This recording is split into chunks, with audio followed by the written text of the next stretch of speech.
આ બધા કર્યા પછી આપણે આવશું આપણા નેક્સ્ટ એકેડેમિક યર. તો એને પહેલા પૂરું પ્લાન કરવું જોશે. કેટલા ક્લાસીસ છે, કયા ક્લાસમાં શું કરાવશું, ક્યારે હોલિડેઝ આવે છે, એ પ્રમાણે પૂરું કરિક્યુલમ સેટ કરવું પડશે. કરિક્યુલમમાં કોઈ ચેન્જ કરવું છે તો એ કરીએ. એના પ્રમાણે એ ટોપિકને ક્યારે ભણાવવાનું છે, કેવી રીતે ભણાવવાનું છે, એ પૂરી પ્લાનિંગ તમારી હમણાં થઈ જવી જોઈએ.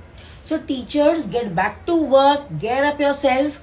આ ટાઈમ છે જ્યારે અગર તમે પ્રોપરલી બધું પ્લાન કરશો, વર્ક કરશો, તો તમારું આવતો એકેડેમિક યર બહુ ફ્લોલેસ જશે. અને આ વિશે અગર તમને હજી કંઈ માહિતી જોઈતી હોય તો તમે અહીંયા કમેન્ટ કરી શકો છો.